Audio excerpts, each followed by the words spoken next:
तो आज हम देखते हैं पिछले साल का एसएससी जीडी में आया हुआ बहुत ही इंपॉर्टेंट क्वेश्चंस जो कि कंपाउंड इंटरेस्ट से है। तो आशीष हैज़ 1617 रुपये, आशीष के पास 1617 रुपये है। He divided it among his sons, वो अपने बेटों में इसे बांटता है। अरुण एंड महेश उसके बेटे का नाम है और उसको बोलता है कि 10% इंटरेस्ट पर इन्वेस्ट करे इस पैसे को।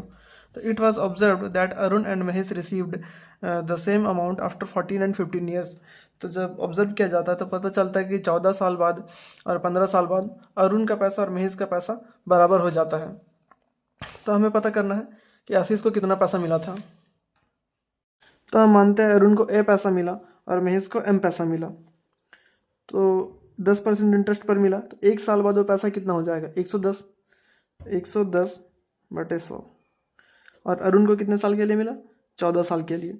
और महेश को कितने साल के लिए मिला? 15 साल के लिए। और जब ऑब्जर्व किया गया तो पता चलता है कि ये पैसा बराबर हो गया है। बराबर हो गया है, हम इसे काटेंगे। अब हम इसे बस सॉल्व कर देंगे, हमारा आंसर निकल जाएगा। A = M, यहाँ पर एक बार 110/100, इसको सॉल्व करेंगे।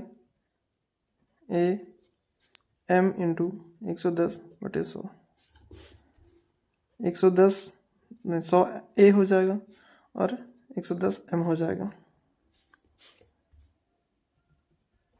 110 M हो गया। ये रेशियो इसके बराबर और ये इसके बराबर। A/M का रेशियो क्या बनेगा?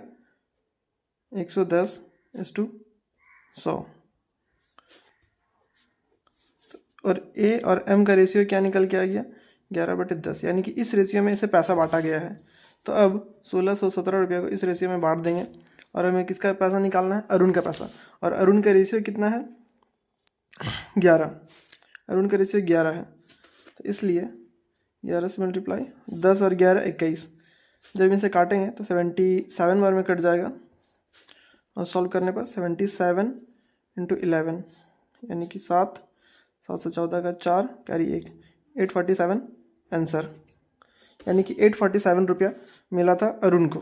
इस क्वेश्चन को करने की एक और शॉर्ट ट्रिक भी है।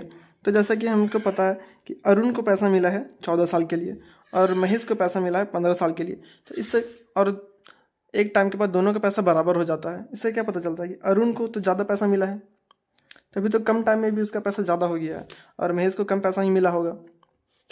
तो रेशियो क्या बनेगा? और 10% का रेट से है। 10% को जब हम एक साल के लिए बढ़ाएंगे तो 110 हो जाएगा, 110/100।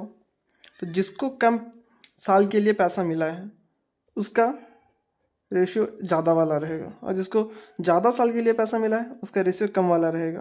तो जब इसे सॉल्व कर देंगे तो यहाँ से रेशियो निकल के आ जाएगा, इसी रेशियो में हम बांट देंगे तो हमारा आंसर निकल के आ जाएगा। इसी रेशियो में बांट देंगे 1617 / 21 × 11। इसको सॉल्व करने पर भी 847 ही आएगा।